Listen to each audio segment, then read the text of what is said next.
सभी श्रोताओं को मेरा यानी नीलम का प्यार भरा नमस्कार। आप सभी का स्वागत है मेरे YouTube channel untold mythological stories पर। आज मैं आपको गीता के 9वें अध्याय का श्रवण कराऊंगी, जो है राज विद्या राजगृह योग।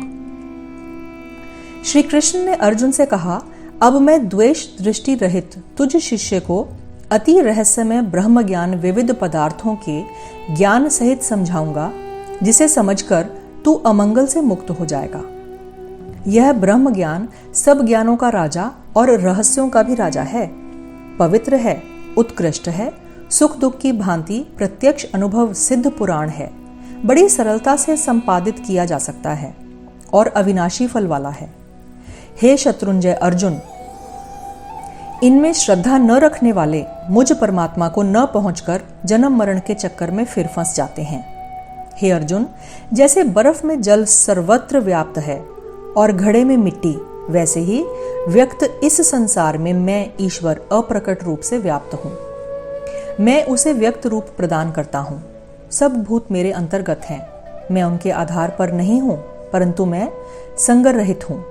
इसलिए यह भी ठीक है कि यह चराचर पदार्थ मुझ में ही स्थित नहीं है। मेरे ईश्वरी प्रभाव को देख कि चराचर पदार्थों का पोषक और उनका उत्पन्न करने वाला भी मेरा स्वरूप पदार्थों में विचार सहित होकर स्थित नहीं है। जैसे सब जगह पहुंचने वाला विस्तृत वायु सदा आकाश में स्थित रहता है, आकाश का उसके साथ संग नहीं होता, वैसे ही सब पदार्थ मुझ में स्थित रहते हैं। हे कुंती पुत्र, प्रलय के समय सब पदार्थ जगत के कारण रूप प्रकृति में लीन हो जाते हैं। फिर सृष्टि के समय उस प्रकृति में लीन सब पदार्थों की यथा योग्य रचना करता हूँ। मैं अपनी प्रकृति माया का अधिष्ठाता बनकर अपने अपने कर्मों के अधीन हुए इन सब चराचरों को उनके कर्मों के अनुसार रचता रहता हूँ।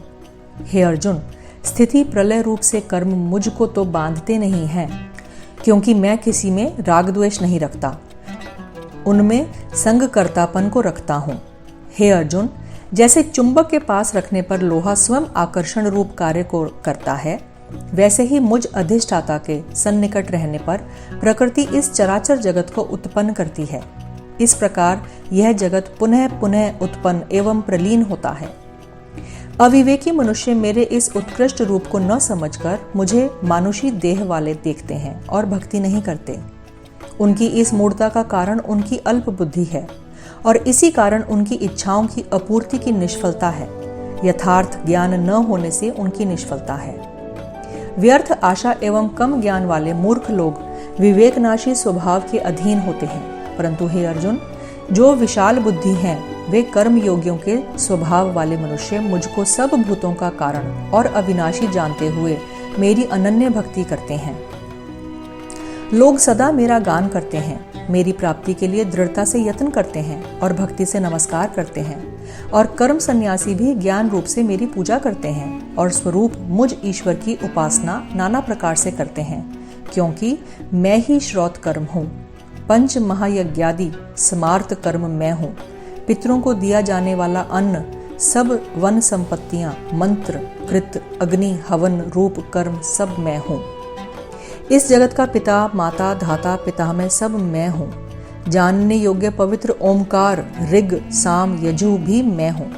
कर्मफल भरण करने वाला स्वामी, शुभाशुभ कर्म का साक्षी, वास स्थान, आश्रय, मित्र, उत्पत्ति, प्रलय, आधार, निधान और अविनाशी भी मैं हूँ।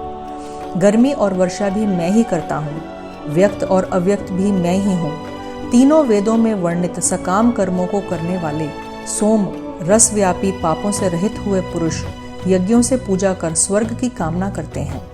यद्यपि पुरुष पुण्य कर्मों के फल स्वरूप स्वर्ग को प्राप्त हो दैवी भोगों को भोगते हैं, परंतु उस विपुल स्वर्ग के भोग जाल को भोग चुकने पर स्वर्ग प्राप्ति के हेतु भूत पुण्य फल के खत्म होने पर मनुष्य लोक में आ जाते हैं। दैविक कर्मों के करने वाले इस प्रकार आवागमन में रहते हैं, परंतु जो जन मुझे ही सर्वतः प्राप्त मानते हुए मेरी भक्ति करते हैं, उन नित्य एकाकी भाव से कर्मों में लगे हुए नित्य निष्काम कर्म योगियों के योग्य श्रेय का दायित्व मुझ पर है। सदा परमात्मा में समाहित चित्त होकर रहने वाले पुरुष मोक्ष सुख का अनुभव करते हैं। वे आवागमन के चक्कर में नहीं रहते। हे कुंती पुत्र, शास्त्र ज्ञान से हीन जो पुरुष दूसरे देवताओं की श्रद्धा से भक्ति करते हैं वे भी मेरी पूजा करते हैं, परंतु उनकी यह पूजा विधि पूर्ण नहीं है, क्योंकि उन देवताओं में भी ईश्वर ही स्थित है।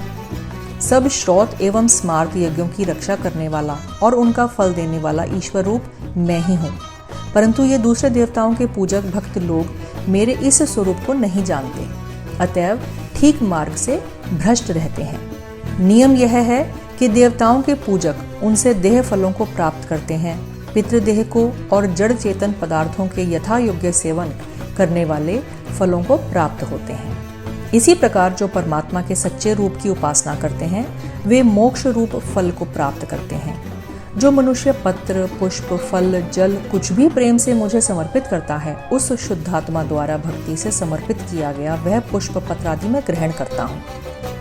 हे अर्जुन, सब कर्म, खाना पीना, यज्ञ और तप करना जो कुछ भी है मुझे समर्पित कर दे।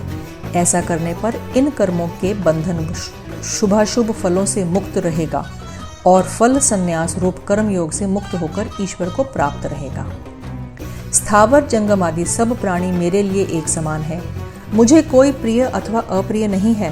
जो पुरुष भक्ति से मेरा भजन करते हैं केवल कर्तव्य बुद्धि से कर्म करते हुए मुझे सदा स्मरण करते हैं और मैं भी सदा उनके अंतःकरण में स्थित रहता हूँ। यदि कोई अत्यंत ही दुराचारी भी प्रसिद्ध हो परंतु फिर मेरी अनन्य भक्ति करने लगे तो वह सदाचारी ही है, क्योंकि उसका कर्म समीचीन निष्काम कर्म करने के संकल्प के कारण हो जाता है। वह पुरुष शीघ्र ही धर्मात्मा हो जाता है और परम शांति को प्राप्त होता है। अर्जुन, तू सत्य जान कि मेरा भगत नष्ट नहीं होता।